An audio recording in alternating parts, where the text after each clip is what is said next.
3. సామాజిక నైతికత.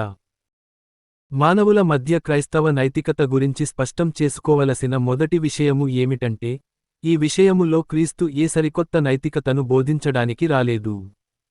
కొత్త నిబంధనలోని ప్రాముఖ్యమైన నియమం నీకు ఇతరులు ఎలా చేయాలని కోరుకుంటావో, నువ్వు కూడా ఇతరులకు అలాగే చేయి అనేది. ప్రతి ఒక్కరికి మూలంలో ఎల్లప్పుడూ ఏది సరైనదో తెలుసు అని దాని యొక్క సారాంశం. నిజంగా గొప్ప నైతిక బోధకులు ఎప్పుడూ కొత్త నైతికతలను ప్రవేశపెట్టరు, అలా చేసేది మోసగాళ్లు మరియు పిచ్చివాళ్లే. డాక్టర్ జాన్సన్ చెప్పినట్లుగా, ప్రజలకు క్రొత్తగా బోధించడం కంటే వారికి తెలిసిన వాటిని గుర్తుచేయడం చాలా అవసరం. ప్రతి నైతిక బోధకుడి అసలైన పని ఏమిటంటే, మనం చూడటానికి అంతగా ఇష్టపడని పాత, సులభమైన సూత్రాల వైపుకు మనల్ని పదే పదే తీసుకురావడం. అది ఎలాగంటే, దూకడానికి నిరాకరించిన కంచె వైపుకు గుర్రాన్ని పదే పదే తీసుకురావడం లాంటిది, లేదా తన పాఠంలోని అర్థం కాని భాగానికి ఒక పిల్లవాడిని పదే పదే తీసుకురావడం లాంటిది. అర్థం చేసుకోవలసిన రెండవ విషయము ఏమిటంటే, క్రైస్తవ మతానికి ఒక నిర్దిష్ట సమయంలో ఒక నిర్దిష్ట సమాజానికి, నీకు ఇతరులు ఎలా చేయాలని కోరుకుంటావో, నువ్వు కూడా ఇతరులకు అలాగే చేయి, అనే సూత్రాన్ని ఎలా వర్తింపజేయడానికి ఒక వివరణాత్మక రాజకీయ కార్యక్రమం లేదు, మరియు అలాంటిది ఉందని అది చెప్పుకోదు. అది అలా ఉండటానికి వీలు లేదు. ఇది అన్ని కాలాలలో, అందరి కోసం ఉద్దేశించబడింది మరియు ఒక ప్రదేశానికి లేదా కాలానికి సరిపోయే నిర్దిష్ట కార్యక్రమం మరొకదానికి సరిపోదు. అంతేకాకుండా, క్రైస్తవ్యం అందరిలో పనిచేసే విధానం అది కాదు. ఆకలితో ఉన్నవారికి ఆహారం పెట్టమని అది మీకు చెప్పినప్పుడు, అది మీకు వంటలు వండటం నేర్పదు. మీరు గ్రంథాలను చదవమని చెప్పినప్పుడు, అది మీకు హీబ్రూ మరియు గ్రీకు భాషలలో, లేదా ఆంగ్ల వ్యాకరణంలో కూడా పాఠాలు నేర్పదు. సాధారణ మానవ కళలు మరియు శాస్త్రాలను భర్తీ చేయడానికి ఇది ఎప్పుడూ ఉద్దేశించబడలేదు. బదులుగా, ఇది వాటన్నింటినీ సరైన దిశలో నిర్దేశించే ఒక మార్గదర్శి, మరియు అవి తమను తాము దాని ఆధీనంలో ఉంచుకుంటే, వాటన్నింటికీ కొత్త జీవితాన్ని ఇచ్చే శక్తి వనరు. ప్రజలు, చర్చి మనకు మార్గనిర్దేశం చేయాలి అని అంటారు. వారు సరైన అర్థంలో అలా చెబితే అది నిజం, కానీ తప్పు అర్థంలో చెబితే అది అబద్ధం. చర్చి అంటే వారు ఆచరణలో ఉన్న క్రైస్తవులందరినీ ఉద్దేశించాలి. మరియు చర్చి మనకు మార్గదర్శకత్వం వహించాలని వారు చెప్పినప్పుడు, కొంతమంది క్రైస్తవులు సరైన ప్రతిభ ఉన్నవారు ఆర్థికశాస్త్రవేత్తలుగా మరియు రాజకీయవేత్తలుగా ఉండాలని, లేదా ఆర్థికశాస్త్రవేత్తలు, రాజకీయవేత్తలు క్రైస్తవులై ఉండాలని, మరియు రాజకీయాలు, ఆర్థిక శాస్త్రాలలో వారి పూర్తి ప్రయత్నాలన్నీ, నీకు ఇతరులు ఎలా చేయాలని కోరుకుంటావో, నువ్వు కూడా ఇతరులకు అలాగే చేయి, అనే సూత్రాన్ని ఆచరణలో పెట్టడానికి ఎలా ఉండాలో వారు ఉద్దేశించాలి. అలా జరిగితే, మరియు మనలో మిగిలిన వారందరం దానిని స్వీకరించడానికి నిజంగా సిద్ధంగా ఉంటే, అప్పుడు మన సామాజిక సమస్యలకు క్రైస్తవ పరిష్కారాన్ని మనం చాలా త్వరగా కనుగొంటాము. కానీ, వాస్తవానికి, చాలా మంది చర్చి నుండి మార్గదర్శకత్వం కోరినప్పుడు, మతగురువులు ఒక ఆచరణాత్మక రాజకీయ కార్యక్రమాన్ని ప్రకటించాలని వారు కోరుకుంటారు. అది తెలివితక్కువతనం.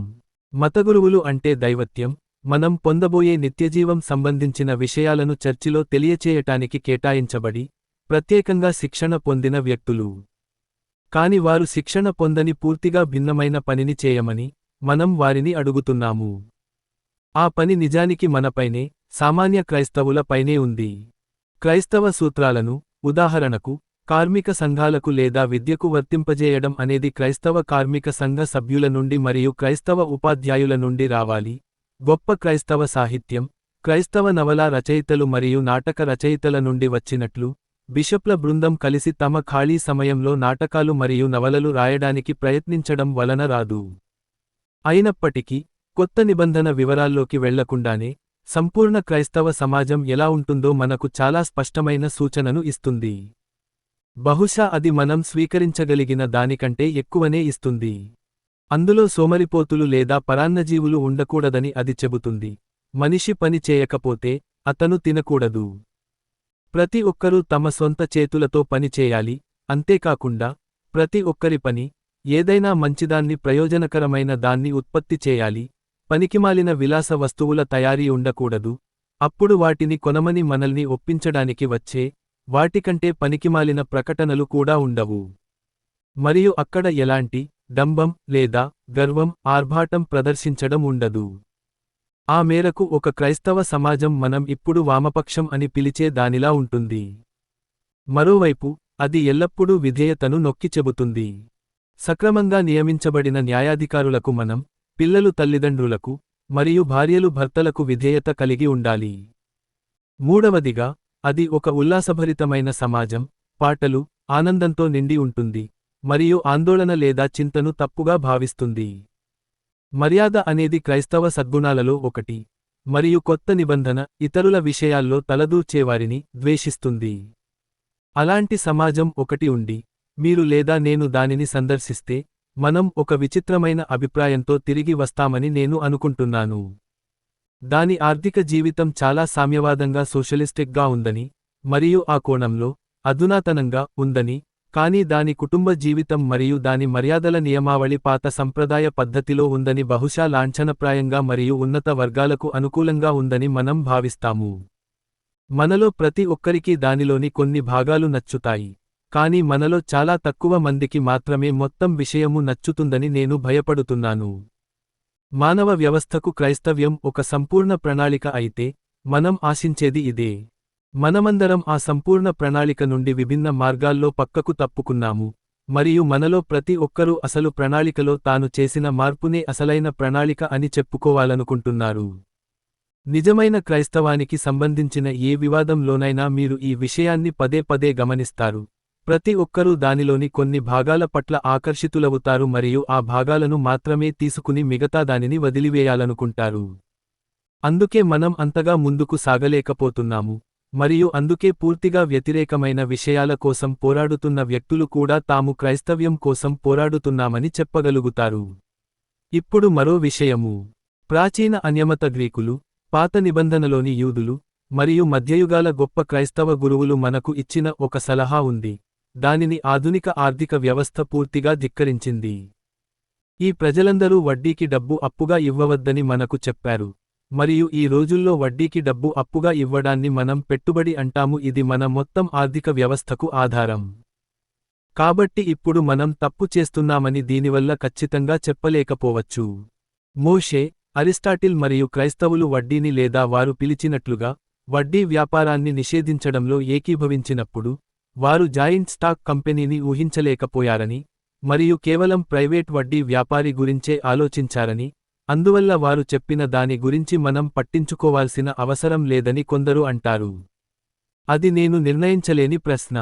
నేను ఆర్థికవేత్తను కాదు మరియు మనం ఉన్న ఈ పరిస్థితికి పెట్టుబడిదారీ వ్యవస్థే కారణమా కాదా అనేది నాకు నిజంగా తెలియదు. ఇక్కడే మనకు క్రైస్తవ ఆర్థికవేత్త అవసరం. కానీ 3 గొప్ప నాగరికతలు కేవలం క్రైస్తవ్యం చెప్పిన దానితో ఏకీభవించాయని మొదటి చూపులో అనిపిస్తుంది. చివరిగా ఇది మీకు చెప్పకపోతే నేను నిజాయితీగా ఉన్నట్లు కాదు.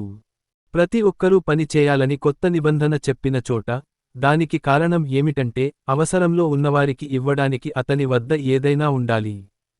దాతృత్వం పేదలకు ఇవ్వడం క్రైస్తవ నైతికతలో ఒక ముఖ్యమైన భాగం. బైబిల్లో చెప్పిన గొర్రెలు మరియు మేకల గురించిన భయంకరమైన ఉపమానంలో, ప్రతిదీ దానిపైనే ఆధారపడి ఉన్నట్లు అనిపిస్తుంది. ఈ రోజుల్లో కొందరు దాతృత్వం అనవసరమని, మరియు పేదలకు ఇవ్వడానికి బదులుగా, పేదలు లేని సమాజాన్ని మనం సృష్టించాలని అంటారు. మనం ఈ రకమైన సమాజాన్ని సృష్టించాలని వారు చెప్పడంలో వారు పూర్తిగా సరైనవారే కావచ్చు. అయితే, దాని పర్యవసానంగా ఈ మధ్యకాలంలో దానం చేయడం ఆపివేయవచ్చని ఎవరైనా భావిస్తే, అప్పుడు వారు అసలు క్రైస్తవ నైతికత నుండి దూరమైనట్లే. మనం ఎంత ఇవ్వాలో నిర్ణయించగలమని నేను నమ్మను. మనకు మిగిలే దానికంటే ఎక్కువగా ఇవ్వడమే ఏకైక సురక్షితమైన నియమం అని నేను చెప్పడానికి భయపడుతున్నాను. మరో మాటలో చెప్పాలంటే సౌకర్యాలు, విలాసాలు, వినోదాలు మొదలైన వాటిపై మన ఖర్చు, మనతో సమానమైన ఆదాయం ఉన్నవారిలో సాధారణంగా ఉండే ప్రమాణానికి అనుగుణంగా ఉంటే, మనం బహుశా చాలా తక్కువగా దానం చేస్తున్నామని అర్థం. మన దానధర్మాలు మనకు ఏమాత్రం ఇబ్బంది కలిగించకపోయినా లేదా మనల్ని నిరోధించకపోయినా, అవి చాలా తక్కువగా ఉన్నాయని నేను చెబుతాను. ఉదాహరణకు మనం చేయాలనుకునే కొన్ని పనులు ఉండాలి, కానీ మన దానధర్మాల ఖర్చు వాటిని నిరోధించడం వల్ల మనం వాటిని చేయలేకపోవాలి. నేను ఇప్పుడు సాధారణ అర్థంలో దానధర్మాల గురించి మాట్లాడుతున్నాను. మీ సొంత బంధువులు, స్నేహితులు, పొరుగువారు లేదా ఉద్యోగులలోని నిర్దిష్ట కష్టాలు, దేవుడు మీ దృష్టికి తీసుకువచ్చినప్పుడు, మీ సొంత స్థితికి నష్టం కలిగించేంతగా మరియు ప్రమాదంలో పడేసేంతగా కూడా చాలా ఎక్కువ డిమాండ్ చేయవచ్చు. మనలో చాలా మందికి దానధర్మాలకు ఉన్న గొప్ప అడ్డంకి మన విలాసవంతమైన జీవనం లేదా ఎక్కువ డబ్బు సంపాదించాలనే కోరిక కాదు, కానీ మన భయం, అభద్రతా భావం. దీనిని తరచుగా ఒక శోధనగా గుర్తించాలి. కొన్నిసార్లు మన అహంకారం కూడా మన దానధర్మాలకు ఆటంకం కలిగిస్తుంది. మనం ప్రదర్శనపూర్వకమైన ఉదారత రూపాలపై, టిప్పింగ్, ఆతిథ్యం వంటి చోట్ల అవసరమైన దానికంటే ఎక్కువగా ఖర్చు చేయడం, మన సహాయం నిజంగా అవసరమైన వారికి అవసరమైన దానికంటే తక్కువగా ఖర్చు చేసే స్థితికి కారణం అవుతుంది. ఇప్పుడు, నేను ముగించే ముందు, ఈ విభాగం దీనిని చదివిన వారిపై ఎలా ప్రభావం చూపిందో ఊహించడానికి నేను సాహసిస్తున్నాను. నా ఊహ ఏమిటంటే, వారిలో కొంతమంది వామపక్ష భావజాలం ఉన్నవారు ఉన్నారు. ఇది ఆ దిశగా మరింత ముందుకు వెళ్లనందుకు ఇంకా ఎక్కువ దానం చేయాలి అని చెప్పనందుకు చాలా కోపంగా ఉన్నారు, మరియు దానికి వ్యతిరేకమైన మరికొందరు వ్యక్తులు, ఇది చాలా అతిగా ఉందని భావించి కోపంగా ఉన్నారు. అదే నిజమైతే, క్రైస్తవ సమాజం కోసం ఈ ప్రణాళికలను రూపొందించడంలో ఉన్న అసలైన చిక్కు వద్దకు ఇది మనల్ని తీసుకువస్తుంది. మనలో చాలామంది క్రైస్తవ్యం ఏమి చెబుతుందో తెలుసుకోవడానికి ఈ విషయాన్ని నిజంగా పరిశీలించడం లేదు. మన సొంత పక్షం యొక్క అభిప్రాయాలకు క్రైస్తవ్యం నుండి మద్దతు లభిస్తుందనే ఆశతో వారు దానిని పరిశీలిస్తున్నాము. మనకు ఒక గురువును లేదా ఒక న్యాయాధిపతిని వెదకాల్సిన చోట మనం ఒక మిత్రుడి కోసం చూస్తున్నాము. నేను కూడా అంతే. ఈ విభాగంలో నేను వదిలివేయాలనుకున్న కొన్ని భాగాలు ఉన్నాయి. అందుకే, మనం చాలా సుదీర్ఘమైన మార్గాన్ని అనుసరించకపోతే, ఇటువంటి చర్చల వల్ల ఏమాత్రం ప్రయోజనం ఉండదు. మనలో చాలామంది నిజంగా క్రైస్తవ సమాజాన్ని కోరుకునేంత వరకు అది ఏర్పడదు, మరియు మనం పూర్తిగా క్రైస్తవులుగా మారేంత వరకు మనం దానిని కోరుకోము. నేను ముఖం చిన్నబోయే వరకు, నీ పట్ల ఇతరులు ఎలా ప్రవర్తించాలని కోరుకుంటావో, నువ్వు కూడా ఇతరులతో అలాగే ప్రవర్తించు అని పునరావృతం చేయవచ్చు. కానీ నేను నా పొరుగువారిని నన్ను నేను ప్రేమించుకున్నట్లు ప్రేమించేంత వరకు దానిని నిజంగా ఆచరించలేను, మరియు నేను దేవుడిని ప్రేమించడం నేర్చుకోనంత వరకు నా పొరుగువారిని నన్ను నేను ప్రేమించుకున్నట్లు ప్రేమించడం నేర్చుకోలేను, మరియు నేను దేవునికి విధేయత చూపడం నేర్చుకోవడం ద్వారా తప్ప దేవుడిని ప్రేమించడం నేర్చుకోలేను. దేవుణ్ణి ప్రేమించే వారే తమ తోటి వారిని ప్రేమిస్తారు. కాబట్టి, నేను మీకు హెచ్చరించినట్లే, మనం మరింత అంతర్గతమైన దాని వైపు నడిపించబడతాము, అంటే సామాజిక విషయాల నుండి మతపరమైన విషయాల వైపు నడిపించబడతాము. ఎందుకంటే దూరంగా అనిపించినా కొండ చుట్టూ తిరిగి వెళ్లే సురక్షిత మార్గమే ఇంటికి చేరడానికి దగ్గరి